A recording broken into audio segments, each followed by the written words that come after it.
Okay, so hey everyone, how are you doing today? Happy Valentine's Day. Today's topic is connections with our intended parents. And so I just wanted to have other be like all of you give each other either advice or to see how your journeys are going and the types of relationship that you have with your intended parents, or if having like a not so close relationship is something that you both agreed on and that's better for you, or just to share a little bit what your surrogacy journeys with your intended parents has been or is going. Who wants to go first? All right, Charity.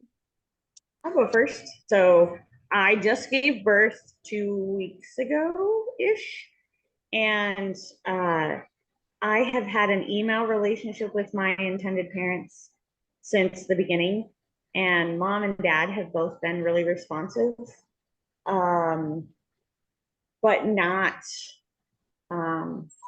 in depth. So I'll email them and they'll respond back within a day or two, but there's not a whole ton of communication. So to me, that's been all right because I mean, I didn't do this to have a relationship with them personally. Um, I did it to grow something inside me and then see what that was like to give birth, which was an amazing experience, by the way. Clover can attest to it. And then when I gave birth, my intended parents had said, let us know when you get admitted to the hospital and then we'll go. And so it turns out that the reason why that they were hesitant to come until I was admitted was because they had a sibling journey going and their other baby was in the hospital in California. And so after knowing that, I was a lot more understanding and like, oh, of course, me and Clover are here, so we will babysit until you guys get here. No big deal. So we got 24 hours of baby time, and it was absolutely wonderful.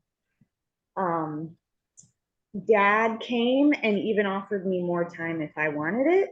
So I think he was not only very grateful, but understanding that I might want some more time. And then my caseworker, Denise, also called and she's like, hey, so intended parents said they aren't going to be there for 24 hours. Are you okay with holding on to the baby until they get there? If you're not okay with holding on to baby till they get there, we can send a nanny to be with him until parents get there. So I thought the whole communication process and everybody working together worked out really well. And me and Clover end up getting what we needed out of the process anyway. And I say Clover because she was instrumental to me giving birth that day. Well, that's awesome. Well, I'm glad that everything went really well and that you were able to communicate with them. Do you want to share a little bit of what you experienced, Clover, with Charity? I made it just in time. I got there just in time for the birth, and I got to cut the cord, which as a mom, like, we don't ever think about that. We don't cut the cord. It's usually our husbands or, someone else cuts it. So I thought that was really neat. And then, I mean, I love babies, so I got my cuddles in for the time being. And then if it cried or pooped, I just handed it to Charity or the nurse. I got to play the dad role. It was really awesome. That's actually pretty cool. Yeah, I've never cut a cord, so you got a little bit of the experience in that. That is amazing. Does anybody else want to share anything about how your um, journey is going with your intended parents? I can go next. All right. So this is my second journey. First one, we had pretty decent communication, and even after the birth, I saw pictures of her all the way up until she was 3. She's 4 now, almost 5. So we've just recently kind of eased off. Um, and currently with my new family, um, they wanted twins really bad. So they put 2 in there. So they've been checking on me almost daily because the morning sickness has kicked in at 5 weeks. So they've just constant communication to make sure I'm okay. And eating enough and sleeping enough because they know I have 4 kids of my own on top of the possible 2 that I'm carrying for them. So it's been really good, and I'm hoping that it keeps going like that. It seems like it will, just because the dad he's very reserved and kind of quiet, but mom is a personality. She's hilarious. So I expect that I'll probably have a lot more communication with her than with dad. That is awesome. So have they confirmed it's 2, or I mean, it's pretty early and you're having morning sickness, so I wouldn't doubt it. Morning sickness, fatigue. I am eating everything under the sun. I'm so hungry. And then Yeah, it'll right back up. I can only imagine. Oh my God, it's bringing me flashbacks. Because I have twins and oh, it was terrible. I'm sorry. But I mean, you're doing something great for someone. And so that's all that matters, really. Yeah, we'll know the 26th if both chose. So Okay, so um, one of the things that like whenever you guys start your surrogacy journey, you're usually always asked like, what type of relationship are you looking for with intended parents? And then when intended parents apply to become intended parents, we ask them the same thing. What type of relationship you're looking for to have with your surrogate. And so that's usually how we match them. So let's say we have a surrogate that says minimal communication and intended parents say minimal communication, and then everything works perfectly, right? But let's say that at first you're like minimal communication and then you change your mind halfway. And that's okay. There's nothing wrong with that. But the problem is that let's say you're already matched and your intended parents want the least communication possible, like just monthly updates and that's it. So then what would you do there, right? Like, what do you do? And we have not seen those things play out, but there has been times where sometimes translation gets lost and then intended parents do want communication, but the surrogate doesn't. So then what do we do there, right? Like, have any of you ever experienced something like that in your journeys? With my journey, my parents obviously are in well, the baby's parents, not my parents. They're in another country, so the translation does get kind of lost, especially with doctor's appointments, and it's just so especially with the diagnosis of VCI being involved, every appointment now is starting to add up, and they just want those updates as it goes versus monthly or weekly as it was before. So every week I was doing once a week, um, just updates how I was eating. If I was craving something, they would send it to the house, which was really, really nice of them. It would be a ton of oranges one week or a ton of apples another week. It was just really, really sweet of them. Um, as everything, like I said, plays out now, it's every other day or almost every 2 weeks that I'm sending them more updates versus just the weekly updates. So it's 3 times a week I'm updating them. And it's somebody was saying that Charity, I believe, was saying that, or somebody was saying about their mom, the mom being more active in the conversation. In my case, it's more of the dad. The mom is more reserved. And so how I feel as a mom, I understand how she's feeling, because you don't want to go with your high hopes and everything going on, especially with IVF being involved. So I try to put myself in her shoes and understanding this is her baby, this is her life, and I'm just a part of that journey to help them with their family growing. So the 2, 3 times a week of updating is okay for me, because if I was them, I would want somebody to update me as things go on. So Yeah. Yeah, that's hard. And so, you said that you got a diagnosis of VCA, is that what you said? it's called VCI. I think Liz has gone through it as well. It's where the cord is not in the middle of the placenta. It's actually kind of detached at the very top. So there's blood vessels that are kind of showing. So it Okay. has to be every 2 weeks, or right now every month I'm doing growth scans.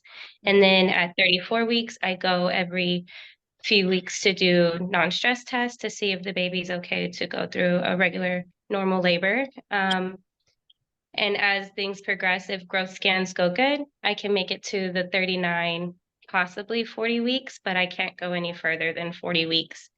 Okay. So yeah, it's just like the little making sure baby's moving, but baby loves to hide in my back. So I am constantly worried. And so the parents actually let me buy a heart Doppler just so that they can get weekly updates on top of in between the sessions that we have for ultrasounds and growth scans, just so that they can have a peace of mind. Okay. Oh, that's nice. That's really good. Does anybody else want to share anything? And oh, I do have a question, Victoria. And so the baby is just getting monitored and making sure that the baby's growing right. But aside from that, your health, is there any risk, or is everything good as long as basically the baby keeps growing, but that doesn't affect you, like the placenta and the cord being in a different spot? No, as far as the doctors are concerned, the placenta is in a really good spot for everything. So, oh, 1 second, baby. Sorry. Um, the placenta is exactly where it's supposed to be. My health is really good. Weight gain is really great. The only thing that I have is that I take baby aspirin on top of everything because of a previous pregnancy of my own. So they just do that as a precaution. But other than that, everything else is beautiful. Today's actually my first growth scan that I have to do in about a few hours. So I will probably be updating everybody later on just to make sure. And then the following month, get another growth scan. And as long as the baby is growing at a percent that they want him to grow, then everything will be beautiful on track for the baby. All right, that's really good to know. I was worried for a second. Okay, I'm admitting somebody else. Rosario, welcome. And so anybody else want to share how the communication, how your relationship with your intended parents is going, and if that's what you expected, or maybe it's better, or anything that you guys want to share? I'll share. Right, Clover? So this is my third journey. My first one was Chinese parent, and we did a lot of communication. Well, strictly communication was done through WhatsApp, or not what, WeChat, because it translated for us. After the baby, I didn't know that I really liked that, because I felt like it was really limited conversation because it had to be through that WeChat for the translation aspect. So I actually went to a different country to have my second surrogacy, and we had all options of communication. We could text, we could call, we could WhatsApp. They were on my Instagram, my Facebook, and it was too much communication. the parents were pretty much in every aspect of my life and judged everything I did.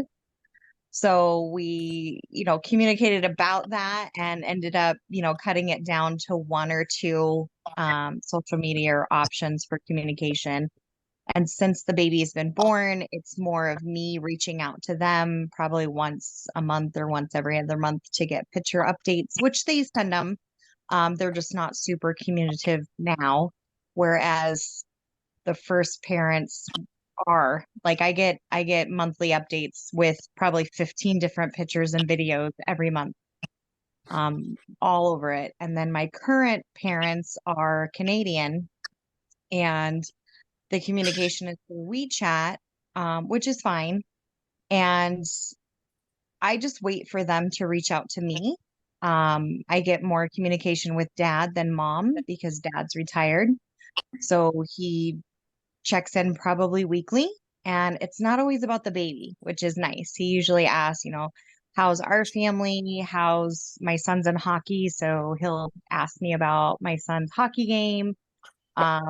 We talk about food, and then obviously at some point in the conversation it comes up about the baby. But I think I prefer the one form of communication, and letting the parents reach out to me versus me reaching out to them during the surrogacy. Yeah, definitely. That's actually really nice because I mean, you've seen 3 different types of personalities, I guess, parents. And at least like with the second one, you said you went to a different country, so I'm guessing you went to Canada. Or For the second one, they were Italian. oh, Italian. Okay. So they were Italian, and that's when it was like too much communication, right? And so Right. the good thing is that you were able to kind of set a boundary and it was respected, which is good. Um, I've only done one surrogacy, and they lived in France, but they're from Spain. And we really never communicated. We only added each other on Instagram, and that was our communication, liking each other's photos.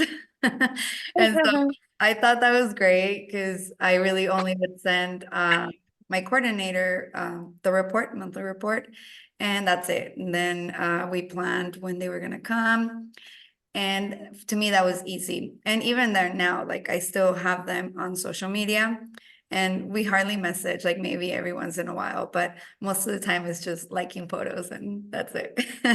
I think that's good enough for me, and I'm pretty sure it's good enough for them. And I feel like that's a good boundary that we sort of set without telling each other, which is great. But of course, everybody's different, and some people maybe want more. Um, do any of you guys have parents that like communicating often and you like communicating often with them, or is it mainly like business casual type of thing? Mhm.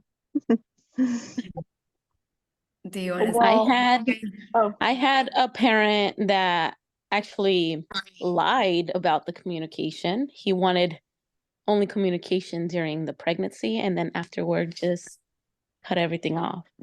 He said, "Oh no, I want the baby to know who you are and I'm going to constantly talk to you and send you pictures and this and that, and we'll talk. He'll tell me like Merry Christmas and stuff, but he refuses to send me pictures after the baby was like 6 months old." Oh, wow. And I mean, I'm okay with it because I know it can happen, but it's so different from all of my other journeys because like my first one is gonna be 8. I still talk to him. He calls me auntie, you know. They Uh-huh. send me videos of him playing the violin, and he'll send me videos telling me Merry Christmas, Auntie Janelle, and even their daughter that they had on their own will call me auntie. My second journey, that one didn't end well, but we had lots of communication through email. She would call me on the phone. We would talk on the phone, like everything you can think of. And it was constant, like almost daily, if not weekly. And I was okay with it. But then things didn't go as planned. So obviously that communication stopped. And then with my other ones, my third one, he just turned 5 2 days ago, and I'll message them and they'll message me, but more like for the big holidays and for birthdays, and I'm okay with that. In the beginning, it was a monthly update, and then it went to like every other month. And then I just let them know, like, hey, I don't want you guys to feel like you have to update me, because I want it to be like you had a kid on your own and you don't have to check in with somebody else, with a third parent. But I wouldn't mind, for birthdays, an update, like a picture or something. And so that's how it's been, like, for Christmas and birthdays. That's what we'll do now. And for most of them, it's like that. My fourth one, she just turned 4. It was constant. It was like 15 videos and photos a day, sometimes Oh my God. more. And then he just had another baby, and so he has a newborn, so it's slowed down, and it's been like that the whole, like, almost 4 years up until he had his newborn. And so he'll apologize, like, I'm so sorry, it's just been so crazy with my son. And I'm like, it's fine, like, you don't have to check in every other day and send me like 30 videos. Like, 1 or 2 every so often is okay. And he's like, oh, thank you for being understanding. And he's a single father. And then my last one, my fifth one, is the one where it's like it was constant throughout the pregnancy. Oh my God, he would get on my nerves sometimes, if I'm being honest, because it was bad. And then he would set meetings for us to meet, and not just us, with the coordinators and everyone. And he would just like, I don't like this and I don't like that. And he would like not let anyone speak. And I'm just like, okay, why am I here? Like, I think this should have been a meeting for you guys, not me. And he would show up randomly at my appointments, and I was just like, okay, he's dad, it's fine. And the first 6 months it was the same thing, and then now he refuses to send me anything. Like, it's just like I was never a part of it. He'll here and there, like, oh, Merry Christmas, and then that's it. Yeah. Oh, wow. And I'm just like, crazy. that's fine. And that one, it's just, the baby just turned a year old in October, so I don't think I have photos of him from like maybe 8 months. Gosh. And then this time around with my IPs, the communication is good, but I feel like because we were put in a group with all of us, with their coordinator, our coordinator, like everyone, and they said that's where we will talk. I feel like it's very minimal, because it's nothing outside of, like, nothing just for ourselves, which is a little weird to me. I don't know, like, are we not allowed to have communication just outside of this group, just for ourselves? Because we were told this is where we'll do our updates, and this is where we will talk. This is where you will talk to your IPs.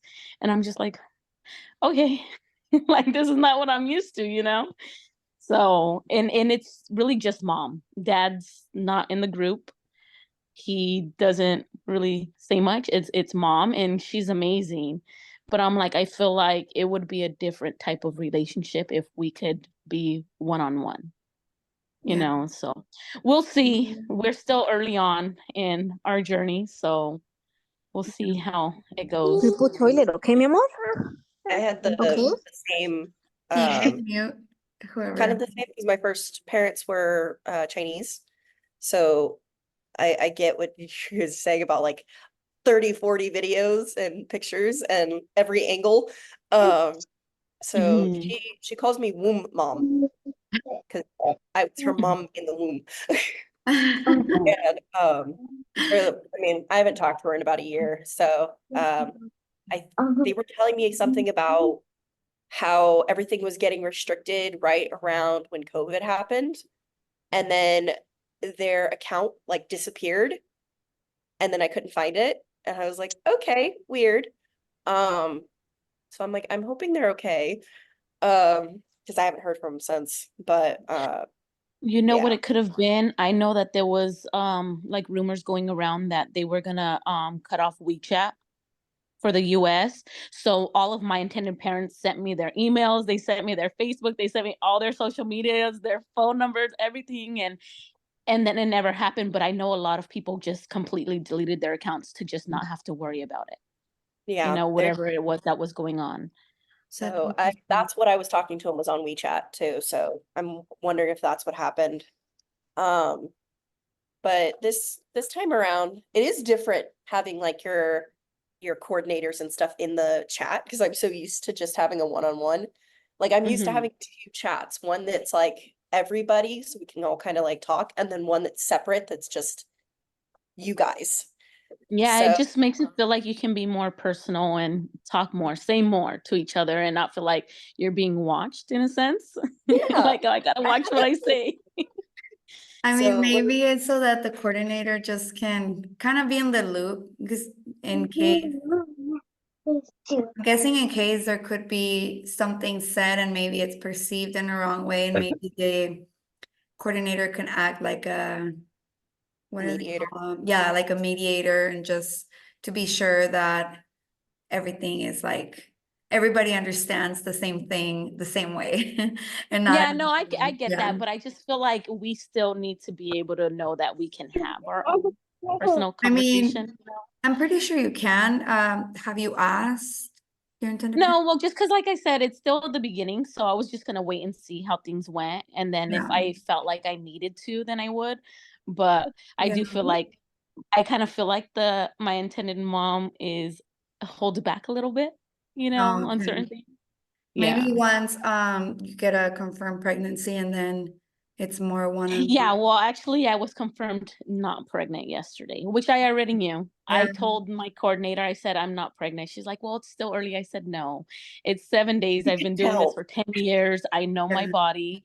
I'm not pregnant. And she's like, let's just wait. I said, okay, we can wait, but Yeah. I'm not doing any more pregnancy tests. We're gonna wait for beta. And she's Yeah. like, okay. And yeah, I was confirmed not pregnant. And my husband's like, called me, like, are you sad? Are you okay? I said, I'm fine. I've Yeah. been doing this 10 years. I've gone through this. The very first time I was so sad. This time I'm sad because it was their only girl, and I'm sad because it didn't work. But I'm not like, oh my God, like, what did I do? Like, did I not do something right? I'm not blaming myself. I'm not blaming anybody. It's just what's meant to be will be. And yeah, so like Charity said on the chat, I think we've met Christina once, if I'm not mistaken. You've been in one of the chats, and then Julie and Rosario. I don't think we've met you before. Maybe we have. Do you guys want to go? I'll have Christina go first, and then Julie, and then Rosario. That way we can meet you girls, and then you can share a little bit about uh, your journey with your surrogacy and how it's going with your intended parent. I know, it's good too. Christina, you need to unmute. Mhm.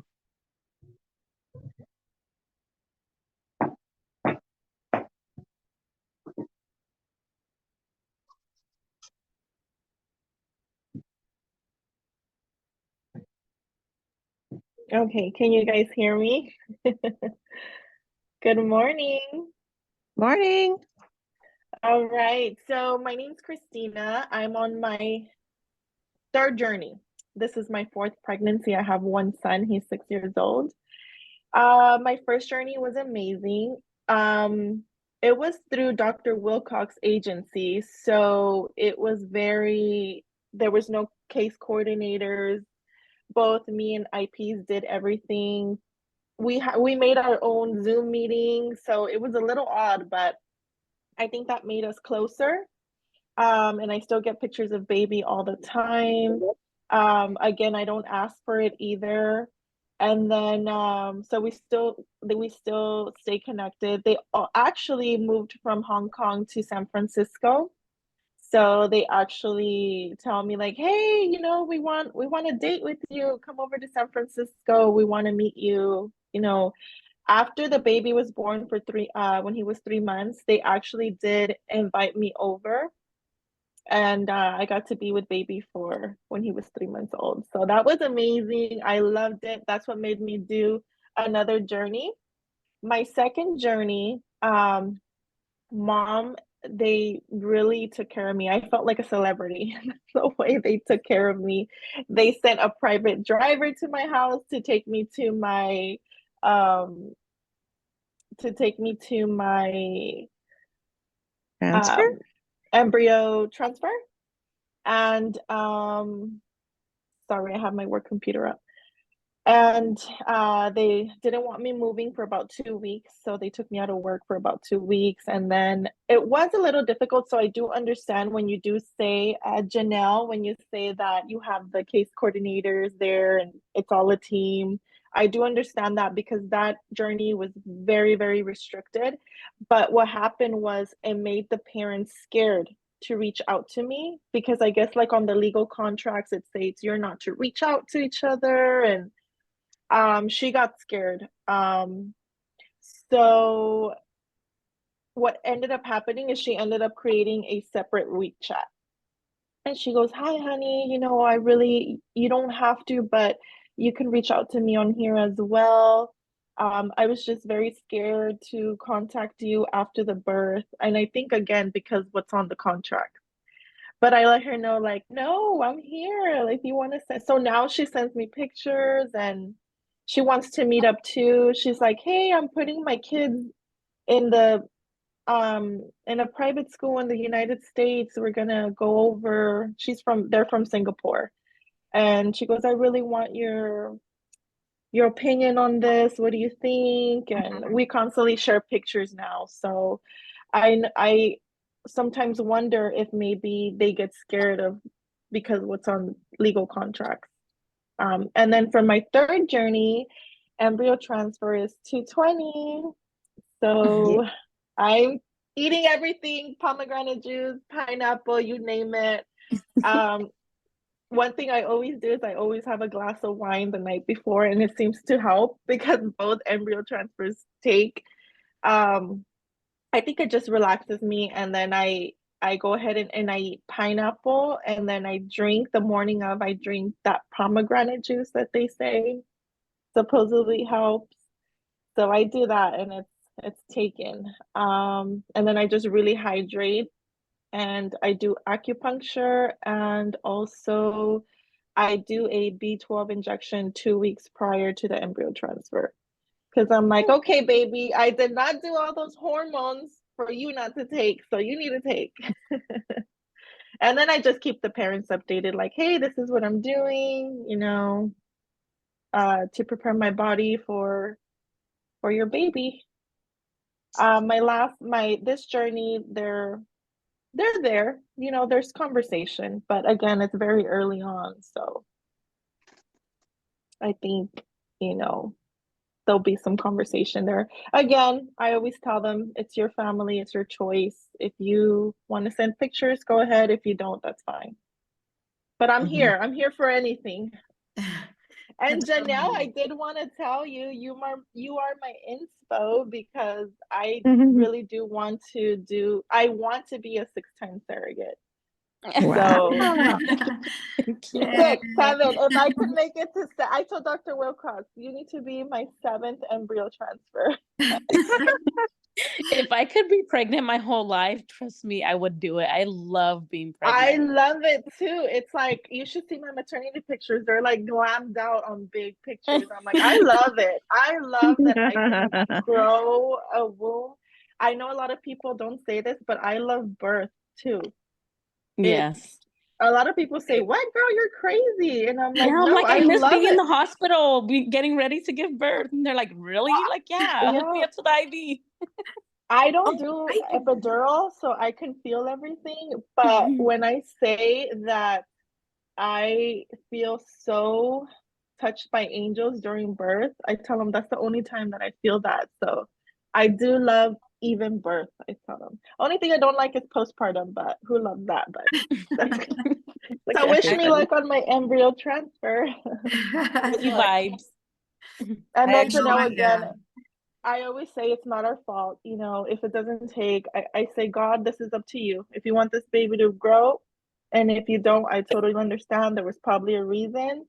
But again, I always tell ladies it's not your fault. Sometimes it's the embryo, and it wasn't meant to be. But I do understand when you guys say you can feel when you're pregnant, because I can feel it. I literally feel life attached to me. The like 2 hours after the embryo transfer. So that is true. You just don't, for me, you just don't feel yourself, not necessarily being sick, but you just know something's up. It's like that Yes, gut feeling. yes. And I it's feel it 2 crazy. hours.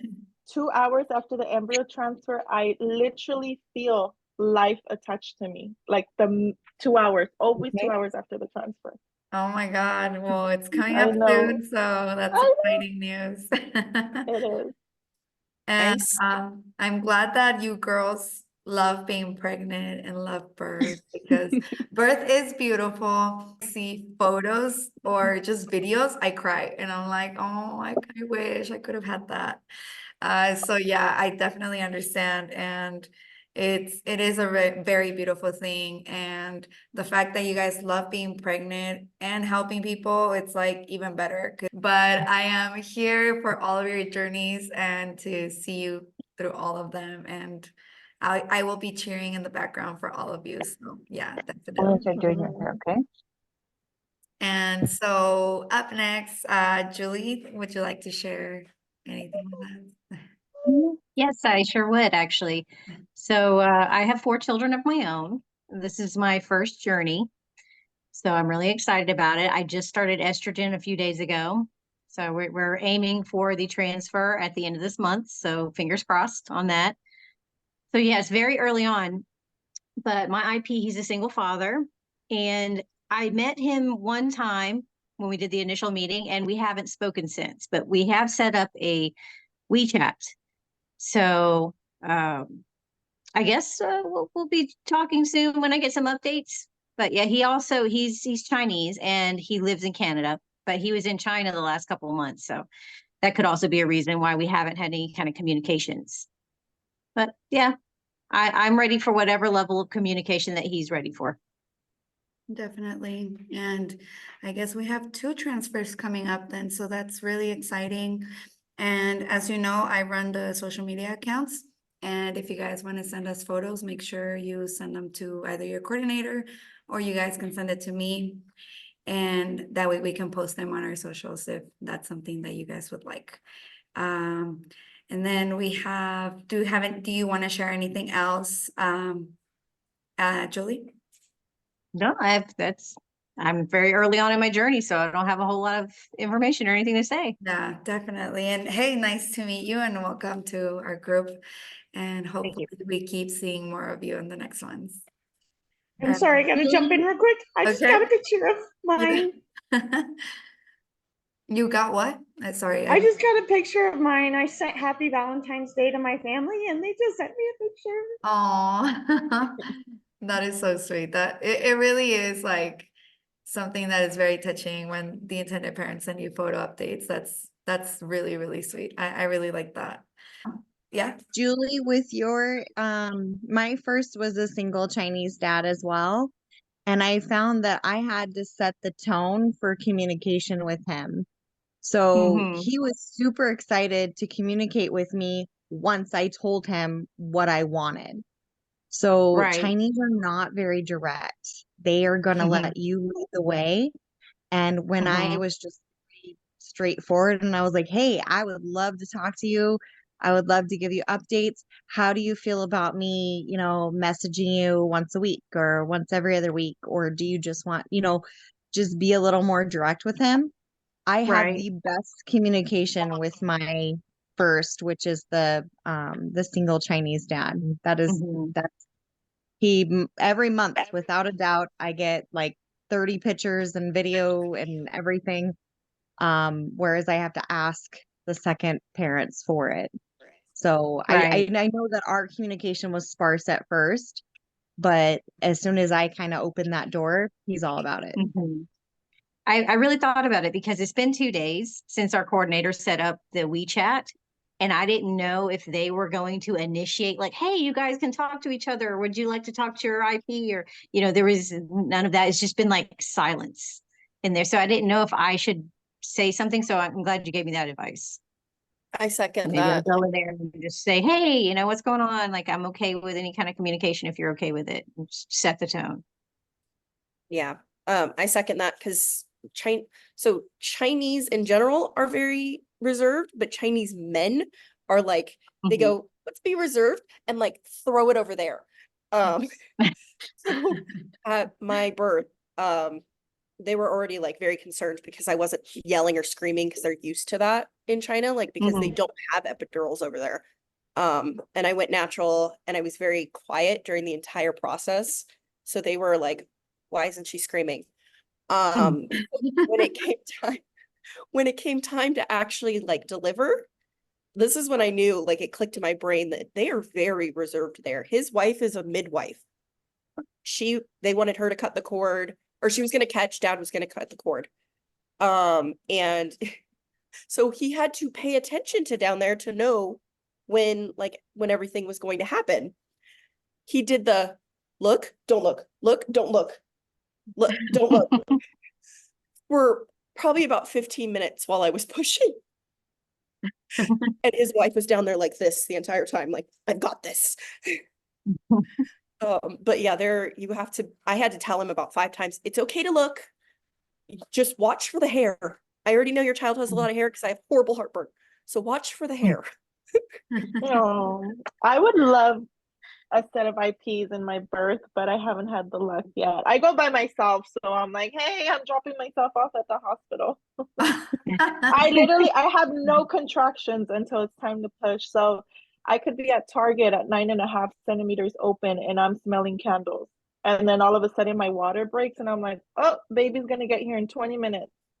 Oh my So that's why that's why my mom's like, that's why you like being pregnant, because you don't suffer. So I'm like, actually, you're right, mom. Yes. But I would really love I don't know, these parents are trying to be there at the birth. So I said, I hope you guys make it and stay down the street, because your baby is literally gonna come in 20 minutes from the time I tell you I'm in active labor.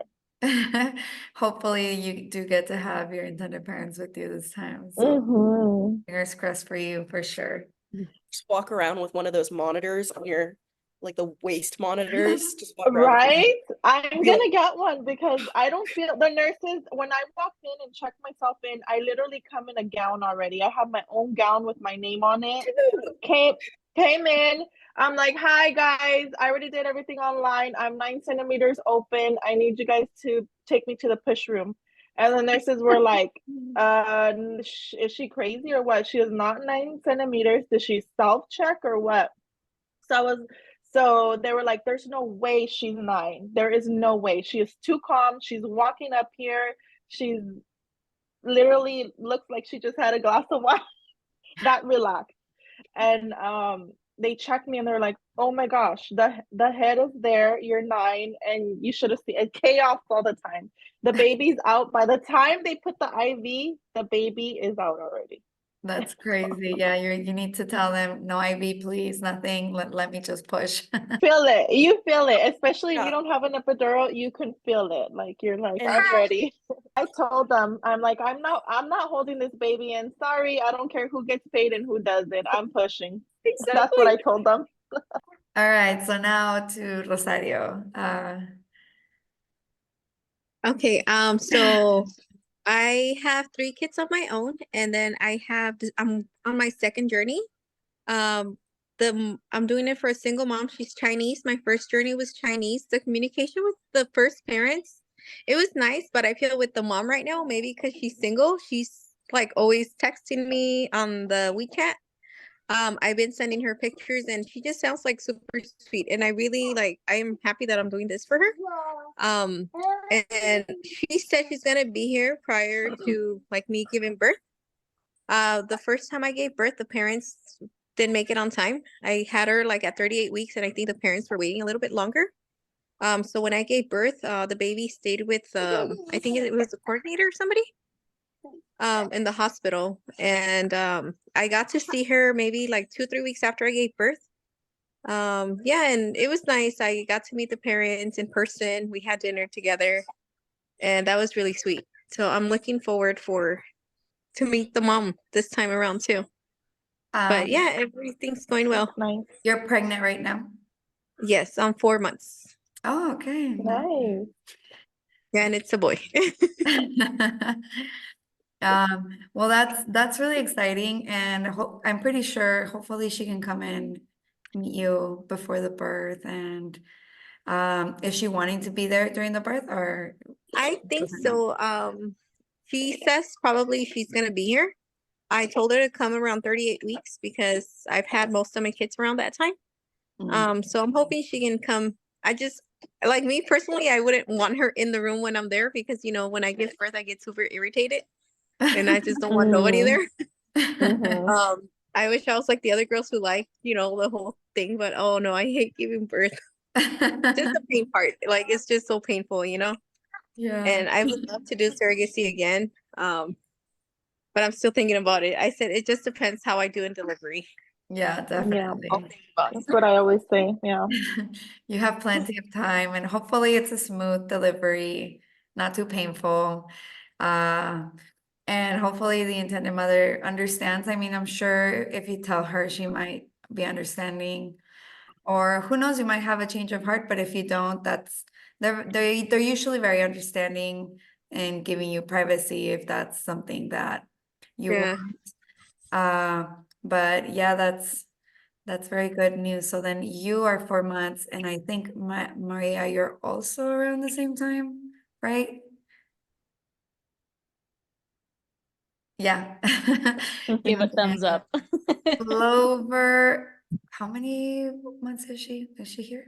Clover, you're there, right? I just can't see her. Um, She's about 20 weeks. okay. Oh, okay, so a little, oh, halfway. That's nice.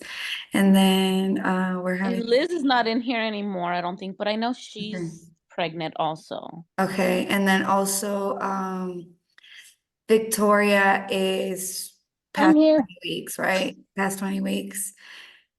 I just want to make sure I have everybody. And then Christina and Julie are having transfers this month towards the end. And then Janelle, so you stopped taking medication, right? Yes, today is my first day not on medication, so we just wait for my next cycle and then we go again. Oh yeah, so you have to wait for your period and then they tell you when to Mhm. start medications again, right? Yeah, Okay. And you mentioned that it was their only girl, that the intended parents want a girl, but they they have did. boys. So they have two embryos left and they're both boy embryos. So that's what I was most sad about, because they have a little boy that just turned a year old through surrogacy also. And so they really wanted a girl. But my coordinator did message me yesterday, like, they're not upset. They know what happens and they do want to keep trying, whether it's another boy or not. They just want Yeah. another baby. They Oh, preferred a Oh, girl, but they're okay with another boy. definitely. But I don't know, And like I knew early on because normally after my transfers, I just want to go back to the hotel and sleep. And this time I was energized still. And I was like, yeah. I don't think that's such a good sign. Yeah. And But did the intended parents say they want to still transfer one embryo, or are they trying to ask you if they can do two, or would you as be far open as I know, to it's just one. Um, I've done two before and they both did take, but then one baby stopped growing, which was my last transfer. Well, my last journey. I Mhm. don't know if I would be okay with doing two again. I would have to really think about it just because it's not something that we've talked about. Okay. Mhm. Yeah, I might stay with two. I mean, with one, not two. Because Um, being pregnant in your 30s is so different than being pregnant in your 20s. My last journey was my only pregnancy in my 30s. And let me tell you, it did something different to my body. All my other pregnancies were in my 20s. And I'm just like, oh, wow, they weren't lying that when you turn 30, everything changes. that's funny. I mean, So I I'm had like, my wow, I'm twins about at to do this again. 30. Well, I'm about to do it in my 30s again. yeah, but I can say probably, no, I think all my pregnancies they were okay. It's just the morning sickness that lasts forever and then it feels like it's never ending. I think that's the only hard part. Um, the birth for me, no, it was easy. heartburn. Heartburn. Oh, yes. Heartburn in your 30s is horrible. Well, yeah, I actually Oh get man. that I now. never It's really got it normal. before until my last one. Yeah, I can do say that heartburn. You eat anything and you get heartburn, and it's like I don't like it. And I'm not even pregnant. So yeah. Well, it was I think it was a good meeting today. I really enjoyed listening to all of you guys and your experiences, how you're doing with your intended parents so far. And it seems like everybody is doing pretty well, which I'm very happy.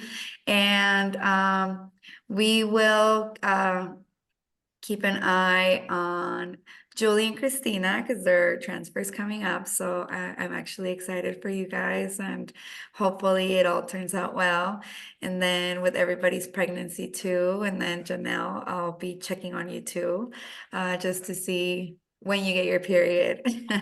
And Charity, you are in the postpartum phase, so we're always here for you if you ever need to talk or anything like that.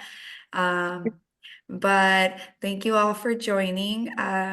We are going to be doing a giveaway for March, and so it should be exciting. And since the topic for March is mindful wellness and meditation, we have some activities and some things to do with, like, when you're feeling stressed, like during your pregnancy, and or either before and postpartum. Sometimes those things happen, and so how to manage that, how to cope, and different little breathing exercises. So I'm looking forward to that one.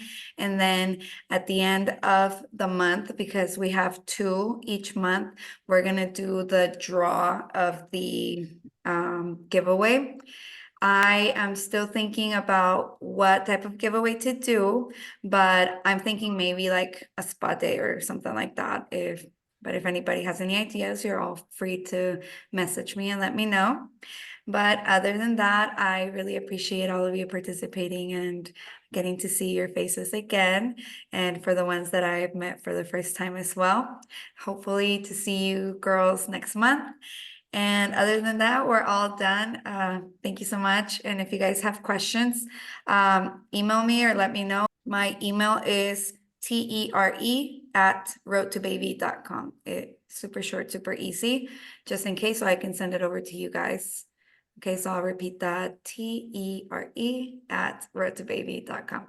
All right, so I hope you guys have a nice day and enjoy today, Valentine's Day. If you get chocolate, eat all the chocolate. It's allowed. All right then. So Happy I'll see you Valentine's guys. Day. Bye. Bye-bye. Bye.